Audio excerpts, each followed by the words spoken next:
Good afternoon. আজকে দুপুরে লাঞ্চে ছিল কাতলা মাছের মাথা দিয়ে মুড়ি ঘন্ট। তো এখানে দেখতে পাচ্ছ ওই কড়াইতে নিয়ে নেওয়া হয়েছে সর্ষের তেল আর হচ্ছে পরিমাণ মতো গোবিন্দভোগ চাল। তবে চালটাকে সুন্দর করে ভেজে নেওয়া হচ্ছে। তবে যখন দেখতে পাবে যে চালটা এরকম সাদা হয়ে ভাজা হয়ে একটু ফুলে ফুলে গেছে, তখন চালটাকে তুলে নেবে। তারপরে দিয়ে দেওয়া হচ্ছে আবার সর্ষের তেল, তার মধ্যে দিয়ে দেওয়া হলো মাছের মাথা। এবার মাছের মাথাগুলোকে সুন্দর এপিট ওপিট করে ভেজে নিয়ে তুলে নেওয়া হবে। যেহেতু আমাদের কাছে ছিল দুটো কাতলা মাছের মাথা, তো এই একটা পার্ট ভাজা হয়ে যাওয়ার পর আমরা আরেকটা মাছের মাথা দিয়ে দিয়েছি। তারপরে ওই তেলের মধ্যে দিয়ে দিলাম হচ্ছে আস্ত জিরে, লবঙ্গ আর কয়েকটা এলাচ, আর দিচ্ছি হচ্ছে তেজপাতা দিয়ে ভালো করে একটু যখন ওটা ফ্রাই হয়ে গেল, তো এখানে একটা পেস্ট তৈরি করে নেওয়া হয়েছিল। সেটা হচ্ছে পেঁয়াজ, কাঁচা লঙ্কা, আদা, রসুন দিয়ে একটা পেস্ট তৈরি করে নেওয়া হয়েছিল। সেই পেস্টটা দিয়ে দেওয়া হলো। তার মধ্যে দিয়ে দেওয়া হচ্ছে নুন আর চিনি।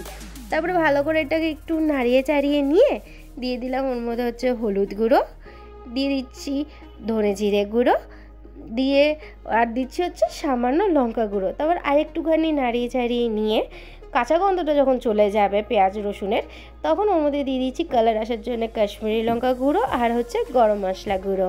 দিয়ে ভালো করে এটাকে একটু কষিয়ে নেওয়ার পর একটু দিয়ে দিলাম হচ্ছে কয়েকটা কিশমিশ। তারপর আবার যখন কষিয়ে যখন কালারটা এত সুন্দর এসে যাবে, তখন ওর মধ্যে দিয়ে দিলাম হচ্ছে গোবিন্দভোগ চাল, না ভাজা গোবিন্দভোগ চাল। তারপরে পরিমাণ মতো জল, যেই জলটা যেটুকুনি লাগবে হচ্ছে চালটাকে সিদ্ধ হওয়ার জন্য।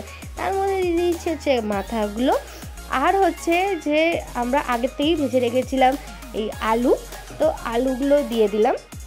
দিয়ে ভালো করে একটু নাড়িয়ে চাড়িয়ে যখন ফুল এটা টপক টপক করে এই যে এরকমভাবে ফুটে যাবে, তখন দিয়ে দেবো ঢাকা দিয়ে স্টিমে বসিয়ে দেবো। দিয়ে একটু নাড়িয়ে চাড়িয়ে দেখে নিতে হবে যে চালটা সিদ্ধ হয়ে গেছে কি না। যখন চালটা সিদ্ধ হয়ে যাবে তার মানে ডিশটা রেডি হয়ে গেছে। তো ডিশটা যখন রেডি হয়ে গেছে আমি করে নিলাম প্রেজেন্ট, খেয়ে নেবো দুপুরবেলা। তোমরা একটু দেখে নাও। আর আমার ভিডিওটা যদি দেখতে ভালো লাগে তো অবশ্যই আমার ভিডিওটাকে like, follow, share, subscribe, comment করবেন। আর ফেসবুক থেকে দেখলে তো অবশ্যই লাইক ফলো করে দেবেন। আর অবশ্যই বলবেন যে আমার ভিডিওগুলোকে কেমন লাগে দেখতে।